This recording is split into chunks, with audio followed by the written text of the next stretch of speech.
To the special council meeting today. If we could please stand.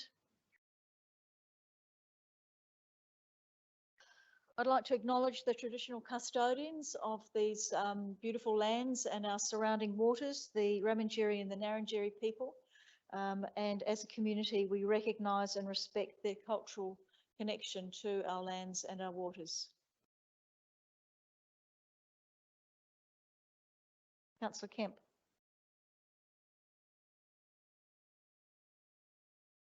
Are you on mute, Councillor Kemp? Sorry about that, Mayor. I just stood up and lost sight of the screen. That's all right. You can see me. Hi. Almighty God, we ask you to bless this council and allow it to be an agent of change to the people of this city and beyond. Direct and prosper its deliberation to the honouring of your name and the welfare of the people whom it serves. Amen. Amen. We gratefully acknowledge the men and the women of the Navy, Army and Air Force who made the supreme sacrifice in the preservation of Australia's freedom and democracy. We also proclaim our gratitude to those who return to us. Thank you. Please be seated.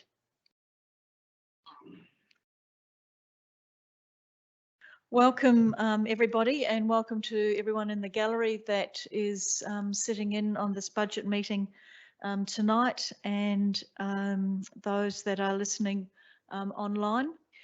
Tonight's budget deliberations and decisions have come from 8 months of workshops that we have all had, specific training that we've all had through the LGA, consultation with the community, further refinement following that consultation with a focus on prioritising what our community have said that they really want, what our strategic needs are looking into the future, and what the safety issues are to look at how we can prioritise this budget. So further refinement then following the community consultation. This is very much a collective budget that focuses on the needs of the community and into the future.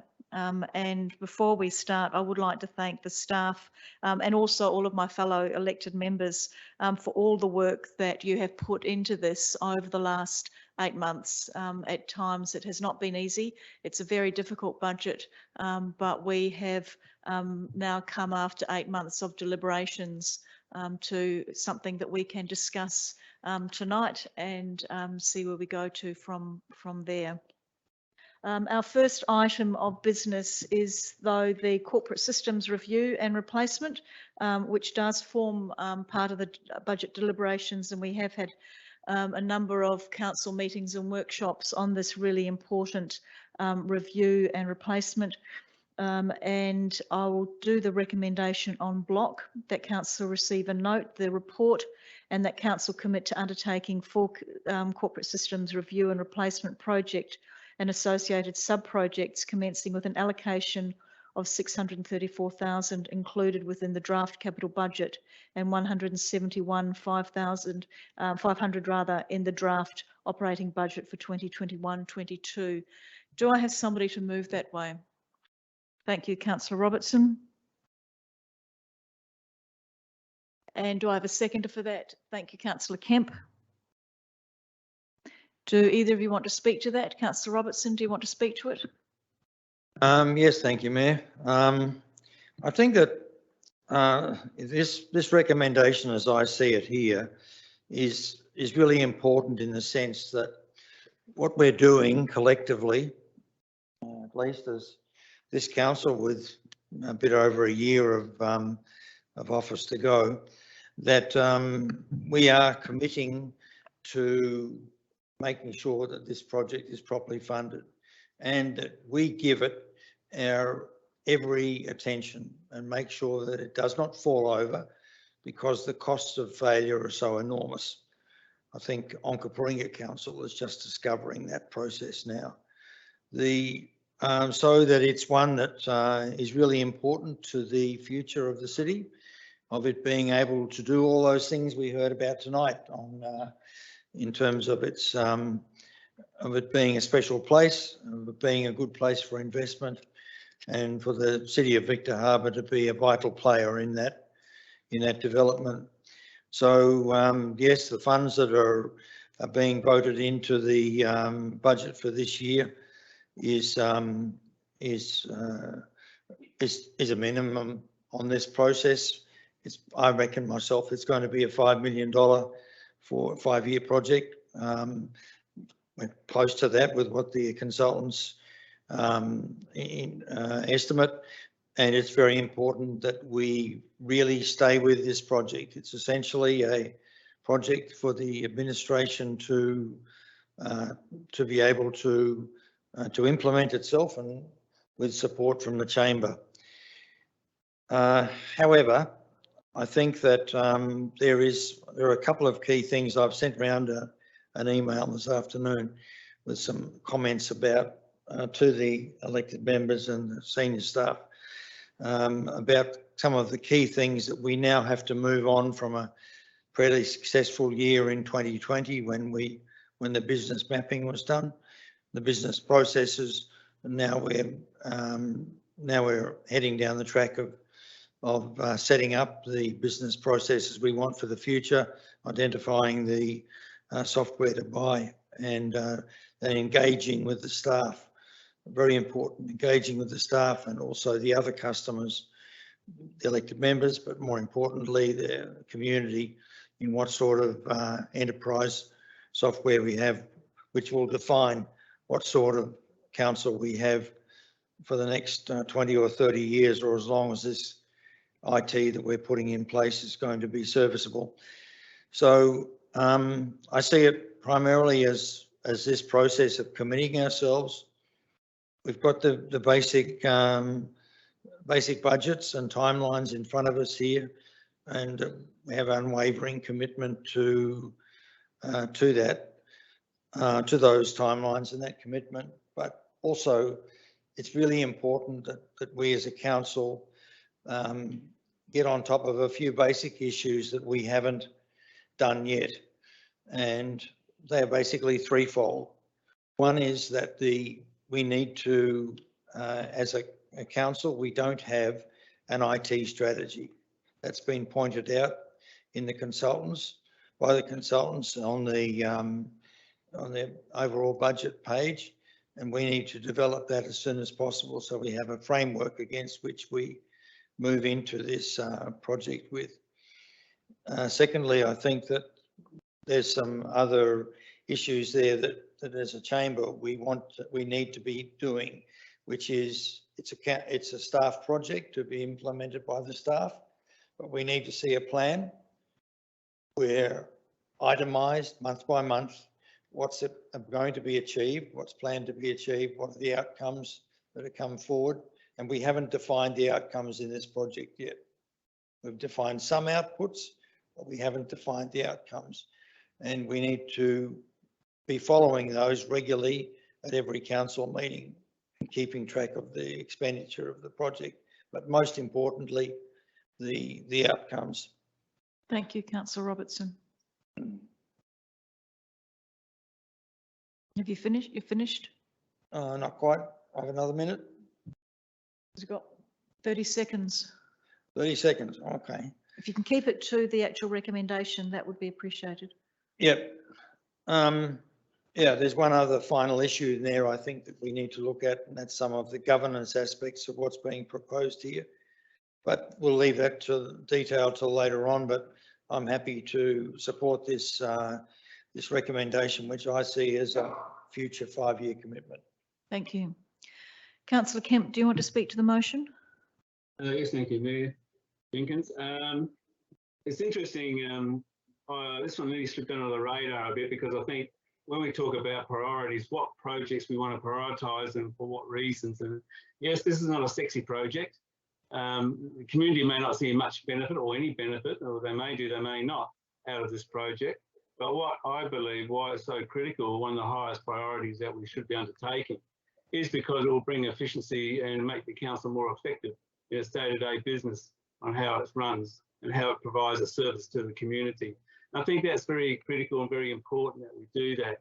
Yes, it's not an arts and culture centre project, it's not a sporting precinct, but it will provide, I believe, huge benefits to our community over time, and certainly make our staff workload if it's done right and if it's implemented correctly and we get the right package, a much more better environment to work in and get their workload done and be more efficient themselves and more happy in the workplace. They're not working with a clunky system. So that's why I'm supporting it. I think it's our number one priority for our council. Thank you. Thank you, Councillor Kemp. Does anybody else want to speak to the motion? Councillor Glasbrook. Thank you. You know, I'm not necessarily against this. I can see that we you have to move forward with this. The program we've got has come to the end of its term, and my question really relates to the fact that we haven't included this in our consultation. So is that, I could ask our CEO in relation to, I know that we have to go out to consultation for our budget. Is it appropriate for us to have gone out to our community without a significant project as part of that budget? Through the Mayor, if I may, this was highlighted, obviously not the total amounts were not highlighted in the draft annual business plan and budget that went out for consultation, but there are times when the council will add things to its budget throughout the year that it hasn't consulted to the community on, and that's been demonstrated before. So the requirement is to give the community an indication of what the majority of projects operating in capital the council will be expending its funds on, but ultimately the decision lies in the chamber as to what you finally endorse. And you need to take in consideration your feedback from the community, but the decision is the chamber's. Oh, thank you. And I understand, obviously, the decision is the chamber's, but I probably am a little bit disappointed that we didn't give our community and our business people the opportunity to have input on this. You know, it is a bit of a shame. I'm going to show the fact that I haven't read the latest version of the annual business plan because I've been very busy of late. Has the annual business plan been updated to include all of this information? Yes, through the Mayor. Again, it has been, and it was also highlighted in the draft that went out. It's always been a project that has been within it, not the total amounts of what it was going to cost council, both operating and capital. Likewise, it's highlighted in our long-term financial plan as a longer-term project we're going to need to consider. It was also highlighted in the 2021 annual business plan and budget because it was a project we embarked on in regards to the review. So it was earmarked that it was coming and there was a need for the investment by council. No, I realise that, and thank you. No, it's just that I feel that there will be, as Councillor Kemp said, there will be some people out there who won't be very supportive of this, and it would have been nice if they had the opportunity to say that, I think. But yeah, that's my only point. If I may just to add to that, and I take your comments on board, and I think part of the responsibility with the support of the chamber moving forward is that we do provide our community with updates, not just the elected members as the project's progressing, but the benefits and what we're looking to improve and change with our community. They're going to need to be involved in some of the improvements we make because they will be the testers, so to speak, of what sort of information exchange and data information is available to them. They'll need to be involved in that as well. Thank you. Councillor Charles. Thank you. There's no doubt that we need the system updated. Ludwig, who spoke to us on Wednesday, was very informative, and that, of course, I don't really understand. He's not going to be supplying the software. It's not his realm. He's the consultant, I understand. But we know that our Synergy Soft is no longer supported. But I'm wondering and questioning, because I haven't before and probably should have, was the current supplier of Synergy Soft, people who are looking after us, consulted as to whether they could update their system or supply us with something? Obviously, you know, cheaper than going straight out for new gear. Surely they're still in business. Thank you for your question. Through the chair, so IT Vision, who are the makers of Synergy software, have advised that they're no longer going to continue to support Synergy Soft as a product. They do have a replacement product, which we will consider as part of our go-to-market strategy, rather than just jumping into the next iteration, we thought best to do a proper market check to make sure that the way we move forward is the best way forward for City of Victor Harbor. And to add to that, I know that discussions are happening with Alexandrina and Yankalilla in terms of what sort of software they're updating to, so that if we do look at any shared services and working with them, there's a seamless process that we can go about to do that, which will save us money in the long term. Braden, Councillor Mann, rather. Thank you, Mayor Jenkins. Yeah, I guess I just want to echo the views of my fellow elected members, and I completely agree with the more prominent views of Councillor Kemp and Robertson around the importance of this process and this budget item, and I guess what it will mean for council and our staff and also the community. And I just want to thank the administration that were involved in the process that's led up to now, and I know that has been strenuous and it's required a lot of work, and I really appreciate that work that's gone into it. And I think that, you know, as elected members, we're always asking more and more from our staff, and I think they always deliver. And I think this is a great opportunity for us to give back to them, help, I guess, make their jobs a little bit easier, and in turn create a lot more better outcomes for the community. So yeah, just want to thank staff, and I'm excited to see this roll out. Thanks. Thank you, Councillor Mann.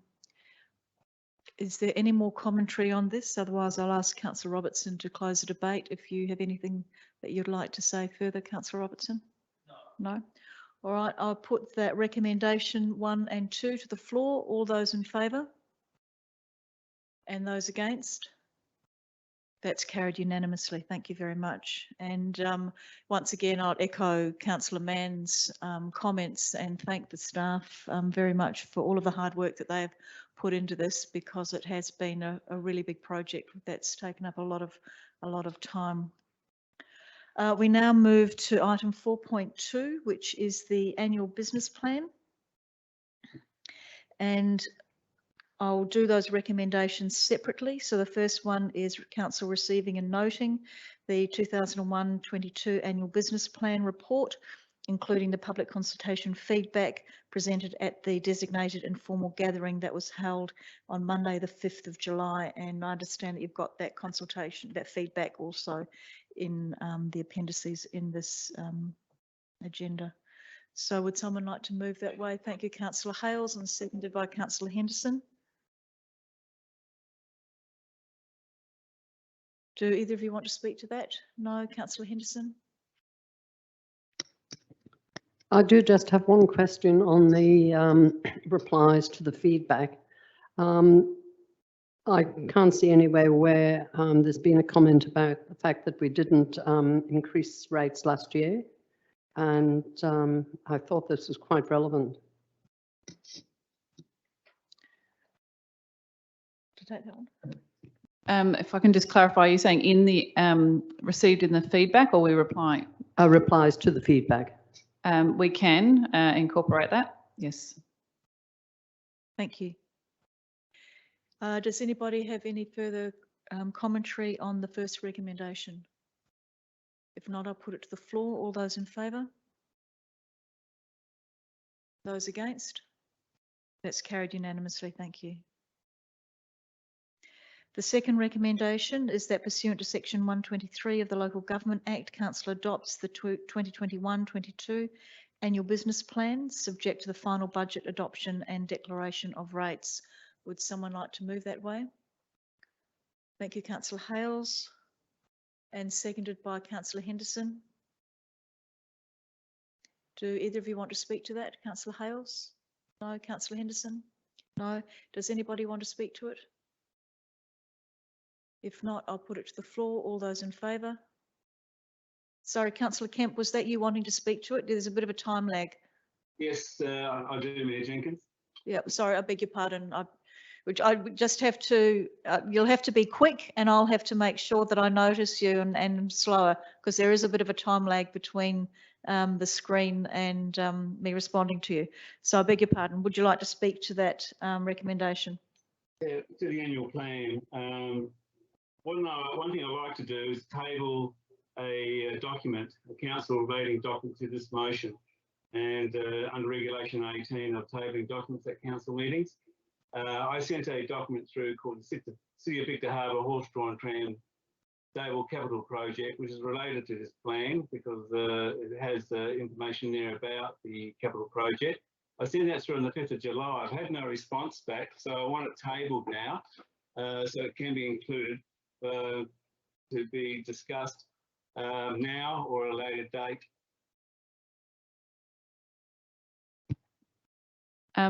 Through the Mayor, if I may, Councillor Kemp, in regards to the tabling of information, it's usually part of the normal general council agenda.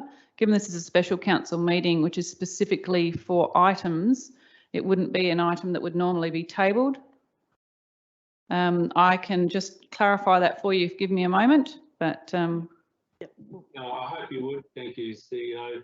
I think these meeting regulations are, for all council meetings, not just ordinary council meetings. We'll just clarify that for you, Councillor Kemp.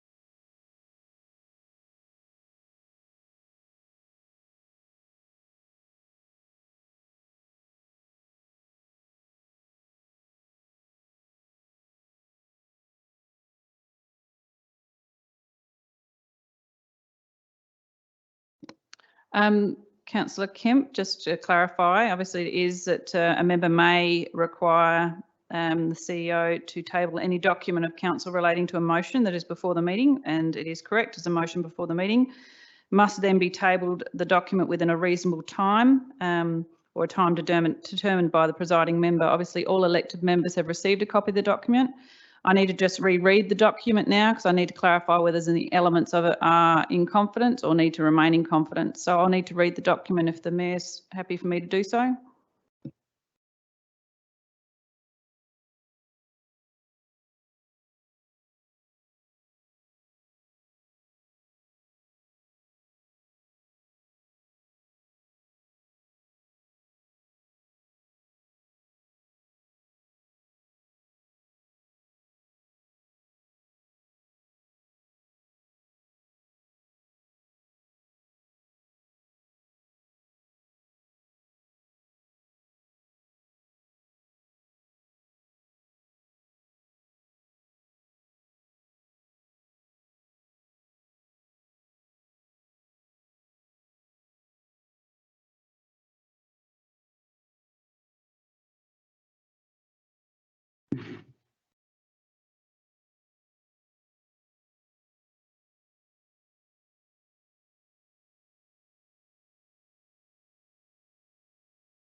Through the Mayor again, no, happy for that to be tabled.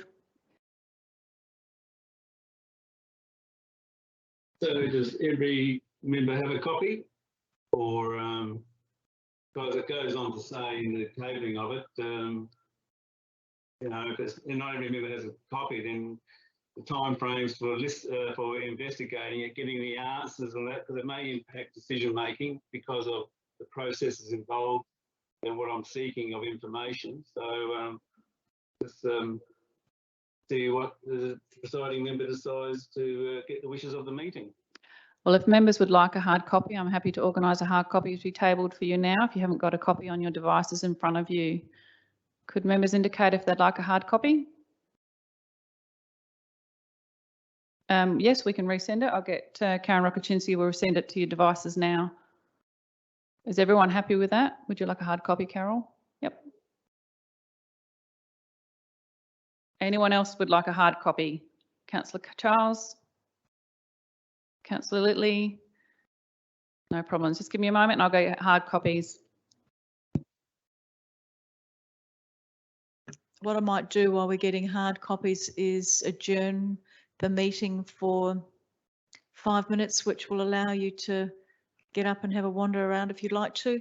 But I will need a show of hands for those who are happy to adjourn the meeting and come back at just after 6:05.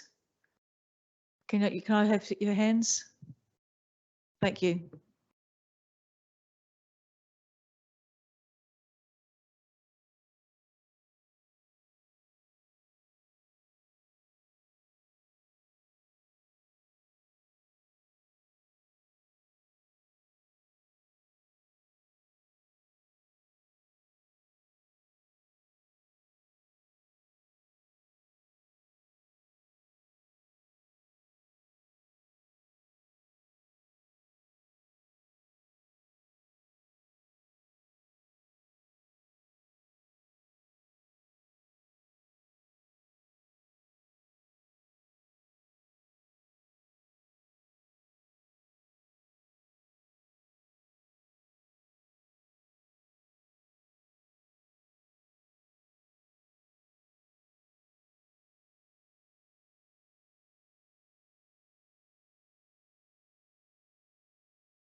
We could probably resume if you want to take your seats.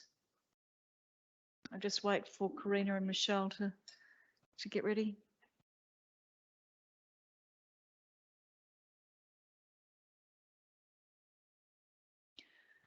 And I'll wait for Councillor Littley to come back as well.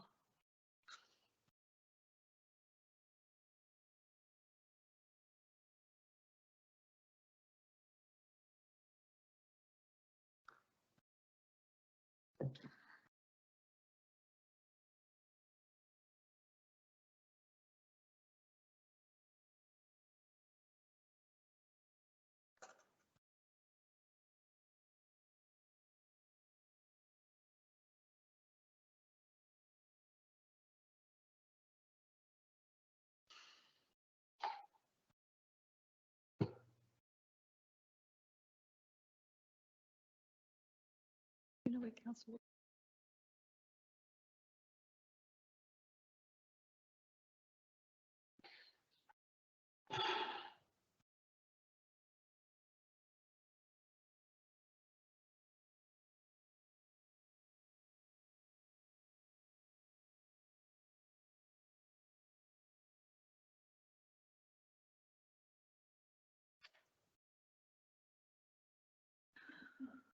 Are you ready, Karina? Yep. Okay. Okay, Councillor Kemp, all the members have got a copy of the email that you sent them on the 5th of July, and those that wanted a hard copy have got that, so that's been tabled.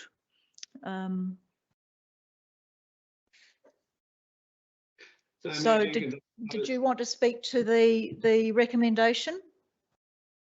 Basically, now it's been tabled. Can administration provide detailed answers to it, because it does have an impact on the plan and the budget for the for this financial year, and whether we go ahead with it or we remove it from the budget because we don't have all the answers and the impacts on it, because there's been 5 different various costs to building of this stables. So because it's part of the current plan and budget, I think at this stage, can we have answers to those questions? So the members are informed. Karen, Kelly, would you be able to answer some of Councillor Kemp's questions? All of them, please, Mayor Jenkins. I beg your pardon, Councillor Kemp. All of Councillor Kemp's questions. I don't think there are any questions from anyone else. So your questions. Yeah, thank you. Thank you. Through the Mayor, I'm just going to give the disclaimer that it would have been probably worded a little more articulately in writing, but I will give it a go.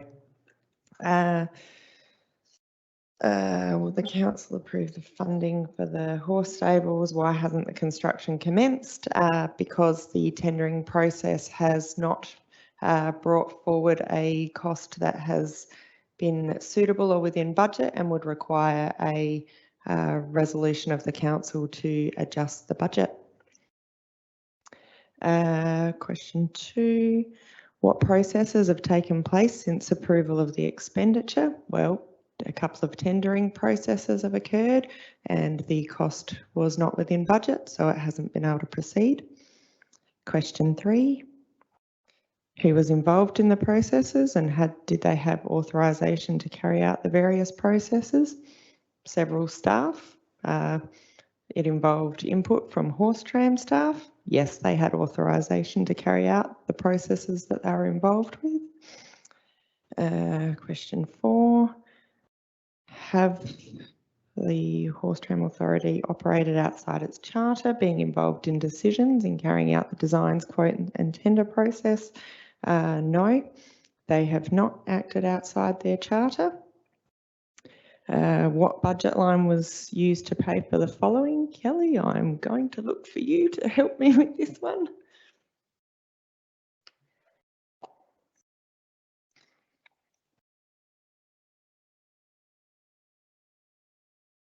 $32201.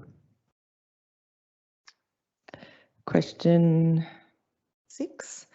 Are there only concept designs available as presented for financial approval, or are there more detailed designs available, i.e. shovel-ready plans, concept plans? What documentation was presented in the tendering process? I would not be able to provide that to you. Yeah, ultimately it's the concept plans with some information forming a more detailed specification. What has caused the extreme variance between the approved capital expenditure to the latest figures? They were budget estimates and they were not tendered prices. And has any grant funding been successful? We haven't heard back from the grant application. Likewise, same response for the VIP expansion grant fund. Who's the relevant authority? Is it council or the horse tram to seek funding? Either. The charter allows for them to do it, and likewise council as the asset owner can do it. Have any of the following processes taken place? No DA, no building consent, no development approval at this stage. I think that answers all the questions. Thank you, Karen.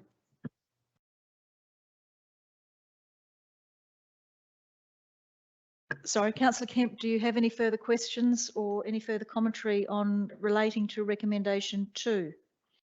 Yes, thank you, Mayor Jenkins. I'll speak against it. I'm not supporting this annual plan and the following budgets because I think it's too far extreme in the debt area, and also the abilities of nothing personally against Director Kara Rokoczynski, but I think some of her answers were duplicated against or at odds to each other. So I don't have a full understanding of this item in the plan as to how it's going to operate and move ahead. The latest costings that's come out, which is totally different to the previous ones. So I'm not supporting it. As I said before, our debt's too high. I don't think we can do it. And I think one of the things about why I'm not supporting it is what we call financial sustainability.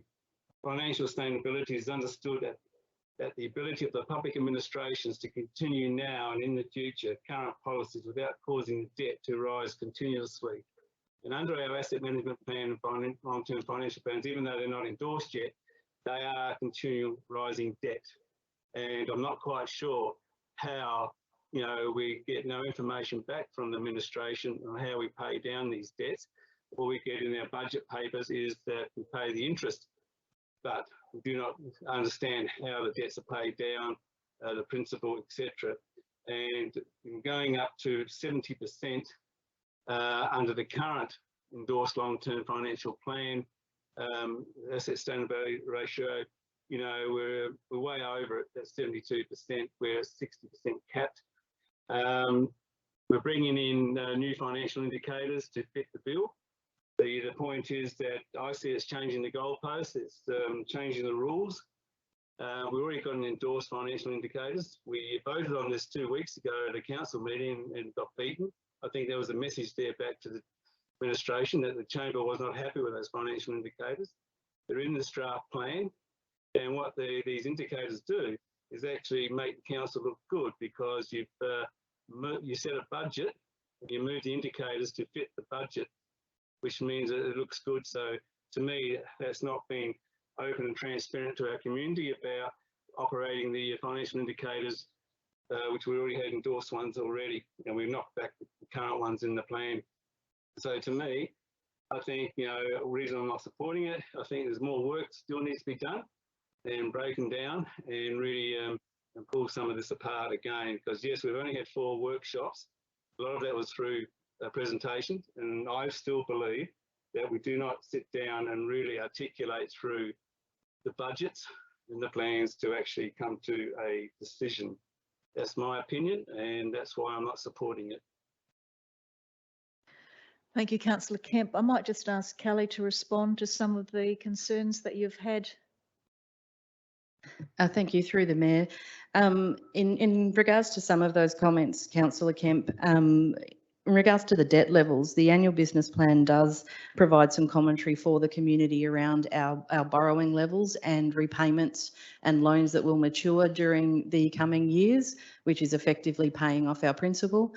We have had numerous discussions during those workshops and presentations on the borrowings and how we facilitate the repayment of loans. So I'm not 100% sure where that information hasn't been coming through, but we have had those discussions. In regards to the financial indicators, it's up to council to set those indicators. You're right, you can stay with the ones that are currently endorsed. What we looked to do was provide indicators that allowed council to undertake a large capital works program through discussion with the audit committee and then brought the audit committee's recommendations to council. So we're trying to utilise both the current position as well as the audit committee's recommendations and the discussions within the chamber around the capital works program so that we can set up the plan well going forward. It's council's prerogative to not endorse those new proposed targets and to keep them with the old ones. It is no issue with administration if those are different. It's purely about council's measurement and monitoring performance against its decision making. Thank you, Kelly. Does anybody else want to speak to recommendation 2? Councillor Hales, do you want to close the debate?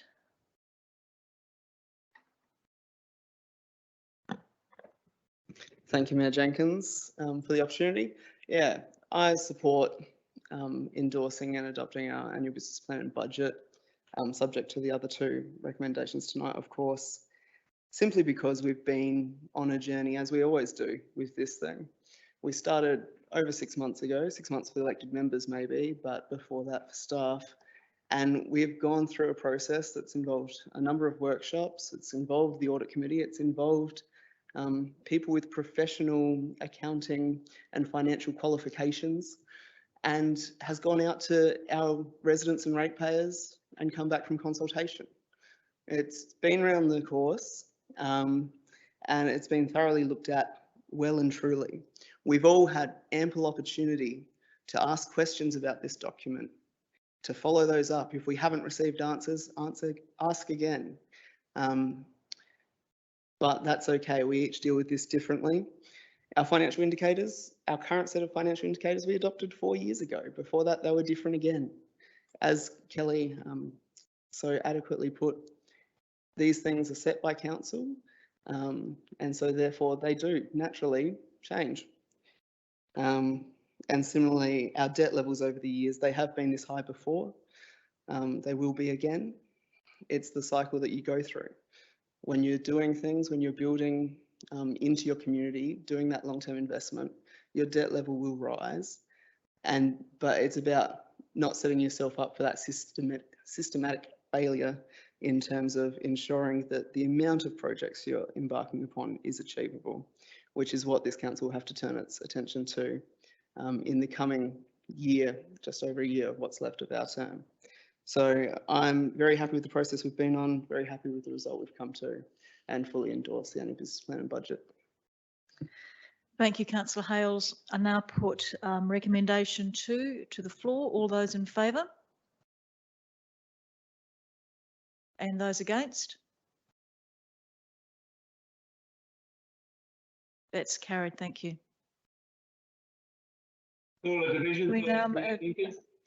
Certainly. All those in favour, please stand.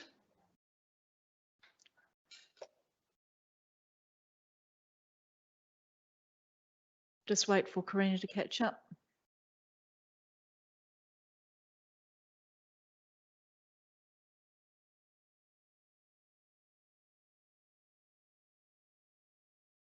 Councillor Hales. Councillor Henderson. Councillor Mann. Councillor Robertson. And Councillor Schofield. And those against, Councillor Kemp. Councillor Charles. Councillor Litterly. And Councillor Glasbrook. That recommendation It is carried.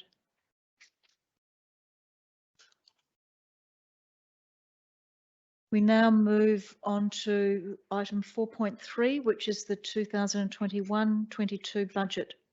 The first recommendation is that council receive and note the budget report. Move that way, Councillor Schofield. And seconded by Councillor Littley. Either of you want to speak to receiving and noting the report? Anyone want to speak to receiving and noting the report? All those in favour?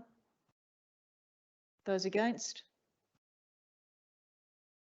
That's carried, thank you. Recommendation 2 is pursuant to section 123 of the Local Government Act, Council adopts the 2021 budget as presented in the budget financial statements provided at attachment A. Forecasting net capital expenditure of $13,619,600 and an operating deficit of $196,000. Can I just add that if anybody has anything that they want to add or take away from that budget, they need to do that now. Councillor Littley.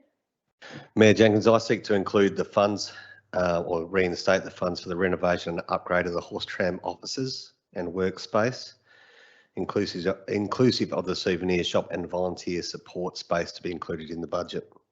Okay, and you want to move the budget with that addition? Reinstated, yeah, or it's, yeah. I'll just wait for Karina to put that.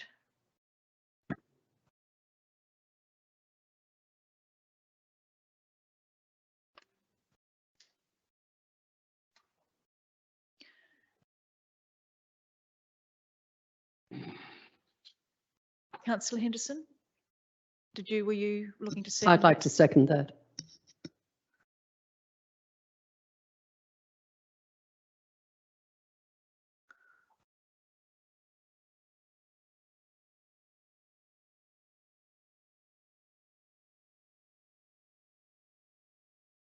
Full stop. So Councillor Littley and Councillor Henderson, you have on the board there, as presented in the financial statements provided at attachment A, and then you've got with the inclusion of the horse tram office renovations and equipment capital budget $110,000. With the inclusion of or the addition of? Addition. Just change that word inclusion to addition. Are you happy with that, Councillor Littley?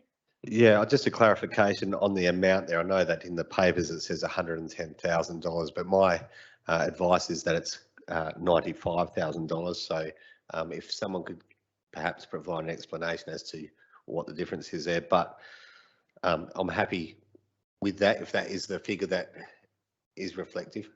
I'll just ask Kelly to answer that question about the finances.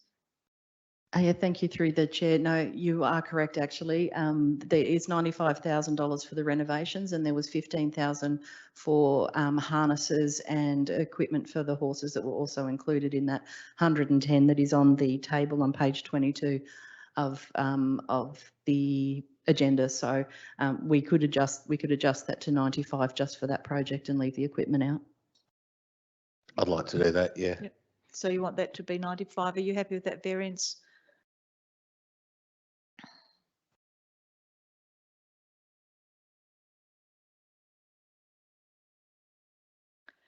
Would you like to speak to that, Councillor Littley? I will do, thanks. In our most recent budget workshops and also in the workshop that we had just last week with regards to the economic impact and value of the horse tram, we've spoken in both those forums about the need to provide a safe working space and the need to encourage volunteers to our horse tram authority. We heard that the visitors using this attraction seek more information and volunteers are key to providing that in the most cost-effective manner. Our volunteers and those we seek to attract, the new volunteers that is, deserve at least facilities that support their commitment to our community operations. This is value for money spent well. It would be in the timing of the with the redevelopment of that precinct and the causeway build, that I'd not like to see our brand new causeway opened and functioning, and we're still behind the times with the space where we're running a marquee out to support our souvenir shop. This is about investing in the ability to run a better service. And I hope that you'll support this inclusion of what isn't a very large amount of money for a much needed upgrade to that area. Thank you, Councillor Littley. Councillor Henderson, do you want to speak to this? Yes, thank you. I agree with everything Councillor Littley said, but I'd like to stress that I believe that the present situation, the present working space and conditions under which people are working in that space are a work health and safety issue.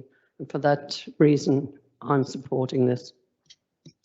Thank you, Councillor Henderson. Would anybody else like to speak to recommendation 2? Councillor Charles? Just to say I'd have to support this, although it seems a bit stupid because I won't be supporting the budget, but this is a very necessary thing. We'd need to strip something out to put this one in. I'm not in favour of going along with this budget, but then again, this is a very worthwhile thing. Should have been in there in the first place, and there are a number of things that should be pulled out. Councillor Robertson? Yes, Mayor, I wouldn't support this. Just look at the budget. We're tipping $1 million this year, and that doesn't include the land that's being given to the Horse Tram Authority. We're tipping $1 million into the Horse Tram operation this year. Couldn't that wait until next year, even though it might only be a small amount of money? And then again, where are these volunteers? When is the Horse Tram Authority going to actually have a serious attempt at getting any volunteers? Presently, they have 2 volunteers, one of whom I believe is compromised by being a volunteer. But never mind about that. You know, where are the volunteers for the horse tram? So having a special place for the volunteers for work health and safety issues, show me the volunteers. I don't see any. So I think that we already have more than enough money going into this, and it might be being a little bit miserable to be saying, oh, well, 10 or 20,000 bucks, but find it in the rest of the budget, because you're already getting $1 million, and that doesn't include the land this year. Thank you, Councillor Robertson. There any further discussion in relation to that recommendation? Councillor Glasbrook and then Councillor Kemp. Well, thank you. So yeah, I'll just get back onto the actual budget, not necessarily the horse tram as such. So firstly, I'd like to thank the staff, our Manager of Finance and her team for the job they've done and the roller coaster of a ride that we have, and apologise for all the grief that I've given you. I won't be supporting the budget. Since, you know, being elected and campaigning to be elected as an elected member, I've made it very clear that I support rate increases in line with CPI, and I support controlling our levels of debt. And those 2 things aren't happening at the moment, so therefore I have to vote against this and remain true to my word to the community that I will be here and I'll be speaking in favour of those 2 things. It's not that I'm against debt. I'm not against debt at all. I understand that debt's a very good tool. It's just that we seem to be on this trajectory to more and more and more debt, more and more projects. And that's the concern that I have with this council at the moment and the direction that we're heading. All of these significant projects that we've got lined up, one after the other, are going to lead to higher staff numbers, high capital expenses, have a significant effect on our operating budgets, all of which will include or lead to obviously higher rates and higher rate revenue. The fact that we haven't got finalised, or we're really just about gone back to the drawing board on our long-term financial plan, also concerns me as part of that same same process with these projects that we've got on the go. If we can't consider all of these projects as a whole, I can't understand how we can understand where we're taking our community. How can we prioritise activities? I mean, if we don't compare them all against each other and what our community needs, because unfortunately we can't afford our wants, it's needs as far as I'm concerned. And if we don't stick them all in together and mix them all up in the same pot, how are we going to understand the true costs, the ongoing costs, the operating costs? It's easy to work out what something might cost you, but it's a lot more difficult to work out how you're going to pay for it into the future. So that's something that really does concern me. One of the priorities that I have that would hopefully come out of that mixing pot with the long-term financial plan when we get around to it is our indoor sporting facility. Our community been waiting for 10 years for that, and we've got $50,000 in the budget. That shows you how much of a priority that is. It's not a priority at all. So that's something that I'm disappointed about. So that's really all I'm going to say. I will just mention one other thing. There's been a lot of talk lately about intergenerational spread of, going into debt so that, multiple generations can pay their fair share of a particular piece of infrastructure or whatever it is.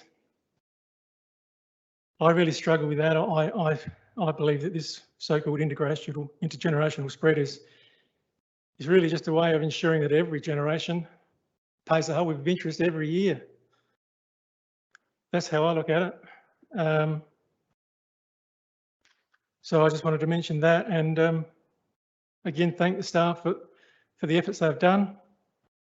But unfortunately, I won't be voting in favour of it. Thank you. Thank you, Councillor Glasbrook. Councillor Kemp, you wanted to speak. Thank you, Mayor Jenkins, and I echo Councillor Glasbrook's with the staff and the amount of time and input they've done for this project, the budget. So I'm not supporting it. Similar to the business plan, the reasons behind it, but more along the budget line of that with the public consultation, one of the themes that came out very strongly to me was that our people who responded and people who didn't respond, the silent majority, believe our rates are too high and they're too expensive. We're batting out of our league in the sense of a small town with a ratepayer base, which is not a big ratepayer base. It's a growing ratepayer base, but it is growing slowly. But again, we are, I believe, running our debt too high because it has to be paid for. Yes, intergenerational to pay for it over time. Well, that's just normal. That's just life. That's been happening since man was a boy. Our ongoing generations are always paying our last generation's debts, and that's nothing new. But again, when you look at debt, it's an interesting discussion, bad debt, good debt. And one of the things you've got to be mindful of when we're setting our budgets and setting debt, I have nothing against debt, but long as it's not bad debt. And what is bad debt? In my mind, bad debt is when you invest in a capital project and the operating budget can't afford to pay for it, or you don't get enough revenue in, and actually you're running deficits constantly. That to me is bad debt. Yes, we're a council, we provide a service, but again, you don't continue to invest into capital projects, raise the debt, raise the rates to pay for it, and especially raise the rates for operations to run it and manage it at a loss, a deficit constantly. And every time we start to go down this pathway, there's more and more of these projects are going to be deficits. The McKinley car park could be a classic example that it may break even, it may not. The Arts and Culture Centre has already identified it will be a deficit of $500,000. We've got other areas of council services where they generate an income but still run at a deficit. So to me, that's bad debt. Good debt is something we get back in return. Investing in the library is a good debt because it does give great benefit to our community, even though we're not required to do so, but it does do that. So I think we've got to think about how we do this. Now, one of the things that we talk about in the economy that, council does this debt process because it stimulates the economy, gets people working. If all our capital projects employ just local people only to develop them, to build them, employ afters, you can stimulate the economy, but we only can do it for so long. Federal government can do it because they have a greater revenue power coming in where they can actually pay for large debts to stimulate the economy as they did in COVID-19. State governments do agree as well to a degree. But when we get to local government, we only got $30 million revenue, and you can't really, you should not go above your revenue in the way of debt. And we are getting up to 72% towards that. So that doesn't give us much left to go for if something else comes out. Just to finish off, we've got an expression of interest in the McKinley Street car park. We don't know what that's going to happen yet, or whether it's going to go ahead, or we're going to do some other process to make the McKinley Street car park come viable. But if it doesn't, if the expression of interest doesn't get up, and there's another alternative that does, which is the partnership with the developer may happen, there may be more money required from the council to put into that.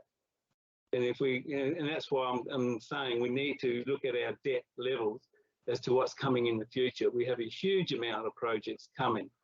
And as the previous CEO, Mr. Maxwell, stated, we're a council with our ratepayer base that one major project every 4 years is sustainable for this type of council. So in my mind, I'm not supporting this budget. It's too high in debt. We constantly have deficits. We never seem to break even or that, even though it does come out in the end of the budget review, because we pay down our deficits through grant funding that comes in months earlier than it should do. But anyway, that's my positions on why I would not support this budget. I prefer a lower level of debt budget to actually look for the future and prioritise. And should we have the discussion, what comes first, an arts and culture centre or a sporting precinct? Which is a much better priority for our community and the benefit to our community be? Thank you, Councillor Kemp. Is there any further commentary? Councillor Hales. Councillor Robertson, you spoke before. I'll let you ask a question after Councillor Hales has spoken. Okay. Thank you, Mayor Jenkins. Certainly hearing what my fellow elected members are saying, but once again, I'll put an alternate view to some of them in regards to debt deficit and how we manage local government finances.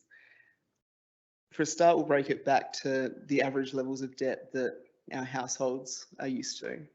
The average household debt in South Australia, $250,000, apparently. The average income in household income in South Australia, $56,000. So it's almost 500% would be their net financial liabilities ratio. We look at our state and federal government counterparts, and both their deficit and net financial liabilities ratios far outstrip our own. And while the feds may have all sorts of taxes they can raise in order to cover theirs, our state counterparts certainly rely heavily on the feds in order to service their operating, but as well as their debt. So I think that our percentages, while absolutely we shouldn't be looking to max the credit card, we do need to be looking at how we're using debt in order to build facilities that will grow our community. We're not looking to build a new arts and culture centre, a new rec centre precinct every 10 years. Not what we're trying to do. Just like I'm sure these arguments were had when the ring road was being built, the amount of debt council got into at that point, we haven't rebuilt a ring road since then, have we now? No.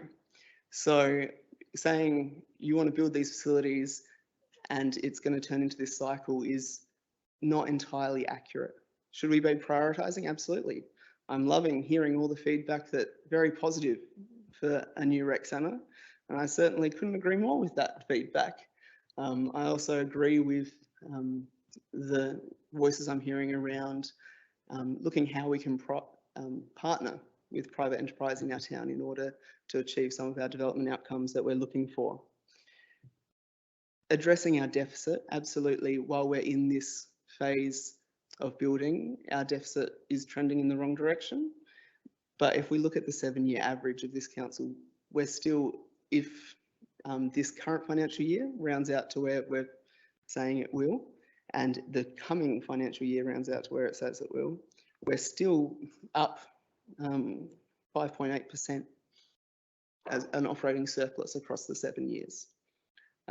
So I don't think some of the narratives being pushed tonight are super helpful in terms of looking at this at the strategic level that we as councillors looking out for our community are supposed to be at. I think, yeah, I'm happy to support the motion as it is this evening for these reasons. That's all. Thank you, Councillor Hales. You had a question, Councillor Robertson. Yeah, when I spoke before, I thought I got mixed up in procedures. I thought that we were actually going to vote on that issue of whether this horse tram shop was going to be included or not. So I didn't realise that was going to be speaking in the sense of to the whole of this topic. But anyway, I'll put it in the form of a question to the CEO. My concern comes back to this issue of making sure that we do everything possible to make sure that the Anchorage development goes ahead. In relation to Councillor Kemp's concern there, what happens if it's required for us to provide additional funds? We have $2 million in this budget towards the car park. What happens if out of the processes we're going to go through in the next couple of months that we find that for one reason or another, we have to tip in another couple of million to make the whole thing work? What are we going to do? What's our process going to be in that? Does that mean that we then chop off, a project within the budget we have? Or are we going to have to go on to tip the debt of the capital borrowings up another notch? I'll put your question to the CEO and to Kelly. Victoria, do you want to start? Yep. Thank you, through the Mayor. As with any decision of the Chamber, there are times throughout your budgeting process in the year the Council chooses to include or remove items that it has within its budget. If at the time we identify that there are more capital funds required for the McKinley Street car park, I will need to bring a report to Council, and we will need to provide you with recommendations as to what is the best way moving forward, whether that's more borrowings, whether it's removing something from our budget, and whether it's moving out one of your items of your long-term financial plan that needs to be moved further out to enable that project to go ahead. It has been clearly identified as a priority for this council. Yes, the Anchorage development is a priority for this city. The developer has his own responsibilities, and the council has made a very strong commitment to assist in the delivery of the parking requirements for his development to go ahead within time. So it will require a report back to council. Thank you. Is there any further, Councillor Mann? Thank you, Mayor Jenkins. Yeah, I really appreciate the views shared around the Chamber by my fellow elected members, and I just want to pull out a few things and then add a little bit. I agree, and I appreciate the views around council about, I guess, this use of the word debt and that debt, and I agree with Councillor Gladesbrook, I believe he said about, debt being a tool, and I think it is, and I think it's all about how we use it properly, and I think that's something that as a council and as elected members we have to be very clear around this word debt and its use in the community, because I think it's very easy for our community to hear the word debt and to be scared, hear alarm bells, because you could ask anyone, do you want to get into more debt? And they will tell you no. But if you ask them, do you want this new community facility that will benefit your life in XYZ ways, however, it will require us to go into more debt, their answer is likely to change. And I think the context around how we're having this conversation is very important, especially for the community, because I agree with the views around council, and I see where everyone's coming from. I guess in terms of the discussions around intergenerational spread of debt, my view on that, and as we've been taught throughout the last 2.5 years, and particularly through the budget cycle this year, that it's an excellent way to achieve community outcomes that are of a significant capital value, because we can spread that debt over the life cycle of a facility. Take the example of the ring road. That's going to be an asset for multiple generations, and it already has been. And it wasn't, when it was constructed, it wasn't the community at that time who paid all the rates for it. We can make the decision as elected members to not go into any debt, but we'll just dramatically increase everyone's rates to pay for the new facility that they want. And then the future generations can have the benefit of the facility, but not pay anything towards its capital value. However, I don't believe that would be appropriate, or I don't think that would be a popular move by council, and I wouldn't be one to do that. But I think it's really important around the understanding of local government's role and relationship with debt. And I think that's something that through this discussions has come up, and I think it's clear to really make that point around how we want to use it. I guess the discussion about good and bad debt, I don't necessarily agree with Councillor Kemp's definition of good debt being debt that brings in a financial income. I think councils are very different to private businesses in the fact that it's not all about the balance sheet. I interpret my role as a councillor to look out for the community and the people and their health, their well-being, their lifestyle. And so necessarily a positive, good outcome might not be financial in terms of the return that council gets, but it might be someone having a better community, a better relationship, a better service, being more connected, feeling more loved, being more welcomed in this community. And I think that's how I also measure that debt. And I'm not saying that we just don't look at how much it's costing community, because that is important. And I do appreciate those views by elected members, but I think it is much more than this purely financial sense when it comes to local government and the council's role in our community. Lastly, I think that whilst it might be easy to listen to these discussions and think that we're all divided and we all have different views on this, but I think we are all actually on the same page when you pay attention and listen to the narratives. And I just want to sew them together for a second and just tie around that we are actually on the same page. We want to deliver facilities that will benefit our community. However, we want to do it in a responsible way and spread them across a well thought out timeline. We want to be financially responsible and ensure that all of our decisions take into account the future of council and the ability of our community to pay back those facilities. I think we could all agree with those statements. And I think that's the narrative that I'm hearing around the chamber, even though we're coming at it from different lenses or different perspective. And in supporting this motion, I'm not saying that I want to build everything straight away next year. I'm saying that I'm looking forward to and very excited to be having these discussions with my fellow elected members going forth into the future and looking at what do we want to prioritise, what is the next big asset that we want to bring to our community to benefit their lives. And I think it's an exciting time and it's an exciting path that we're about to take. And I also want to thank administration for the integral and massive part they've played in all of this. Thank you. Thank you, Councillor Mann. Does anybody else want to speak to this who hasn't spoken? You have spoken, Councillor Charles. May I say that I think your request was, are there any ins and outs? And now's your opportunity to speak up. And that was some time ago. That was when I spoke and supported the in of Councillor Littley's recommendation for the horse-drawn tram, which is totally logical. We've just had a presentation this evening. Councillor Charles, I did ask if anybody wanted to speak to the motion. Well, and the motion have we voted on whether we want that to be included or not? If you don't want it included, then you don't need to vote for it. A separate No, motion. that is All right, so part I'm of the not able motion. to speak then? You won't let me have my turn? You have spoken to the motion already. I haven't Have you got a spoken to the question? motion, but if you Have feel you- I have, I've well, got it down here that you have, Councillor Charles. he who has the gold has the power. I have got it down here. You've spoken to the motion. If you've got a question, I'm more than happy to take a question, just as I did with Councillor Robertson. Have you got a question, Councillor Charles? Clearly, I can't put my comments in the form of a question. It just would not work. No. I think you misled the room Councillor here. Charles, That's it. you have spoken. I've spoken, but Does anybody else who hasn't spoken wish to speak? If not, Councillor Littley, would you like to close the debate? I will.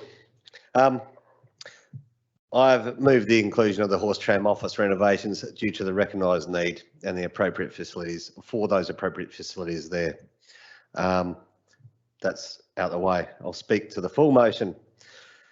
I do share the concerns of Councillors Kemp and Glasbrook, and I believe echoed by Councillor Charles here and Councillor Robertson also. They are concerns that I've heard overwhelmingly from members of the community who have strongly, through various channels, including our own consultation, voiced them. As an elected member, it is my responsibility to represent to the best of my ability and with the benefit of all awareness of as many in my community's wishes. In this case, I cannot support this motion as it stands, as I do not see that the weight of feeling is there in the community for the level of debt that it includes. Councillor Mann, the community is scared of debt. They really are. And yes, the community do want an arts centre, arts and culture centre, and they do want sporting complexes and more. We need to make the tough call of making the right decision at the right time. I've heard widely that this may be the right decision, but it's not the right time to do it. I won't be supporting this budget as it stands. Thank you, Councillor Littley. I'll now put the motion to the floor. All those in favour? And those against?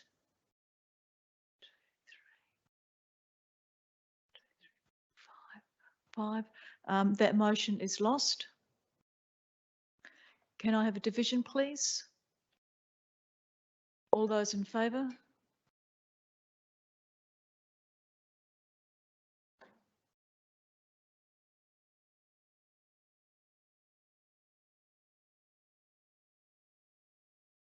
Councillor Hales? Councillor Henderson? Councillor Mann? And Councillor Schofield? And against is Councillor Kemp? Councillor Charles? Councillor Littley? Councillor Glasbrook? And Councillor Robertson. That motion is lost.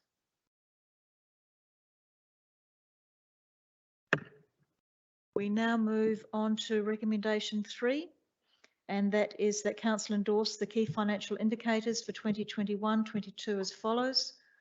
Excuse me, Mayor Jenkins. I'd like to move that we adjourn the next 2 items until we have a briefing to discuss what's just happened. It's a motion to adjourn. It's a formal motion. Does somebody want to second that? Councillor Robertson seconding that. So the motion is to adjourn the next 2 items until when, Councillor Glasbrook? Yes, sorry. Councillor Hales has just made a very valid point. We could adjourn the rest of the meeting because the next agenda item is setting the rates, I believe. So adjourn the next meeting, the rest of the meeting until when?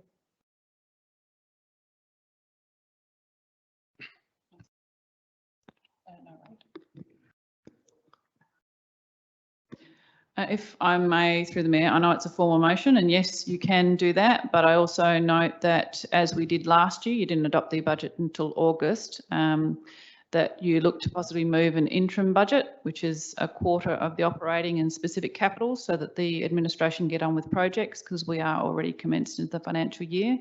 I've prepared a motion accordingly for that to happen.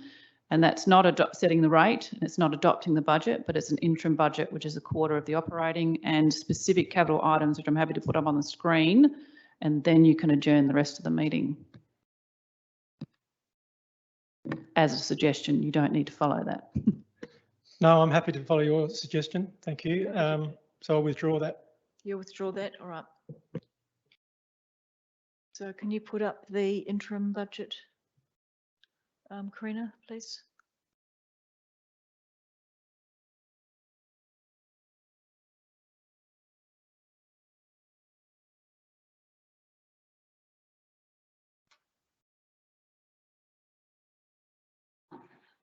Mayor Jenkins, David Kemp here. Yes, councillor Kemp. I'm a bit disadvantaged. I can't read that motion or that agenda. So is it possible to just email me so I can read it on my screen, please? Yes, I'll arrange for that to be emailed to you. Thank you.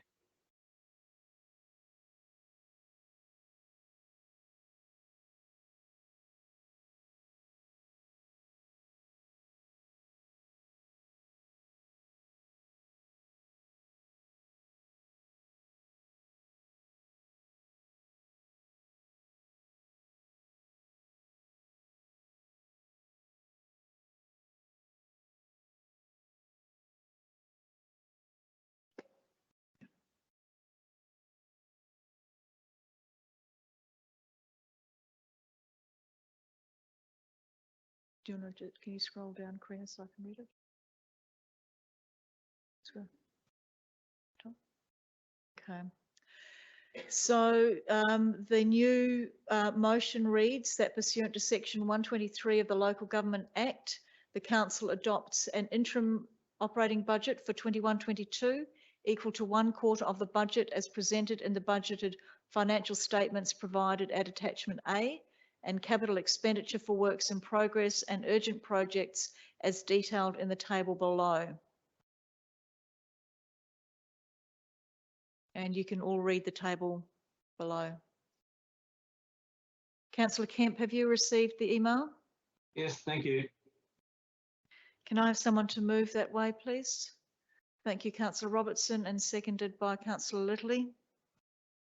Either of you want to speak to that? Councillor Littley? Anyone want to speak to it?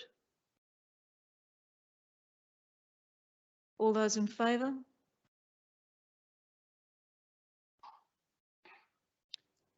Those against? That's carried, thank you.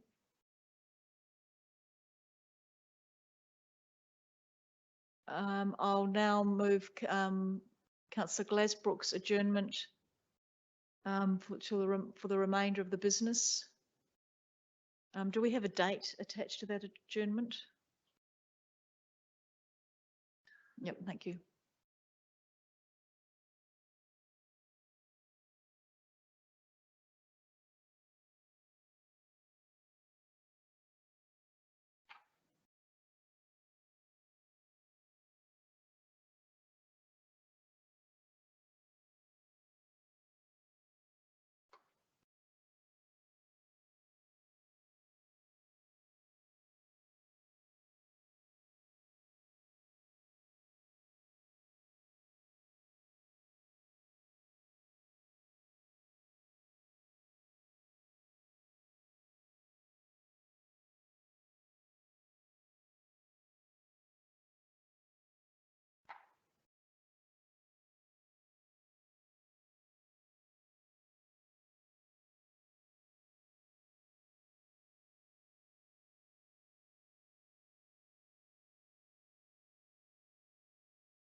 Are you happy with that, Councillor Glasbrook? Ask a question if I could. Would it be possible to have the wording draft annual business plan, comma, budget and long-term financial plan?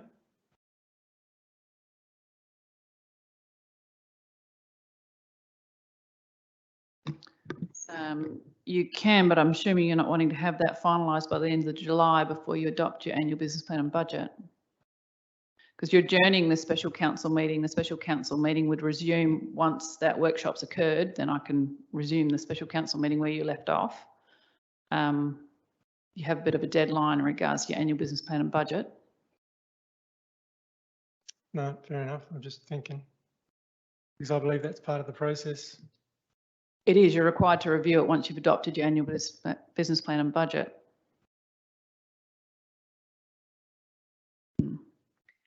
And I can't remember who seconded that initial one. No one has yet. Does somebody want? Councillor Robertson, you're seconding this? Do either of you want to speak to it?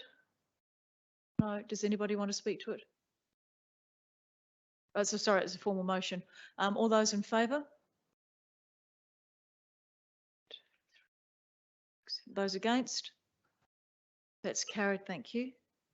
And the meeting closes.